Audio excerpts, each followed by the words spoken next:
So, this is the preamble of Indian Evidence Act 1872, and this is the preamble of Bharatiya Sakshi Adhiniyam 2023.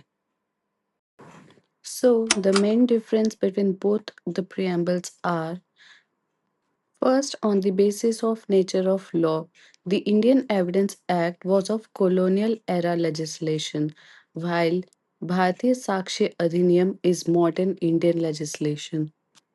Then, the purpose of Indian Evidence Act was to consolidate, define, and amend the law of evidence, while of Bharatiya Sakshi Adhiniyam is to establish a modernized and comprehensive law of evidence.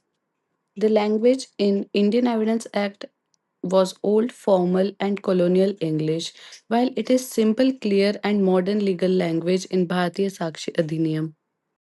In the preamble of Indian Evidence Act, the focus is on better administration of justice in courts, while in the preamble of Bharatiya Sakshi Adhiniyam, it is on effective and efficient administration of justice. If we talk about scope of evidence, then it is primarily physical and oral in Evidence Act, while it includes digital, electronic, and modern evidence in Bharatiya Sakshi Adhiniyam.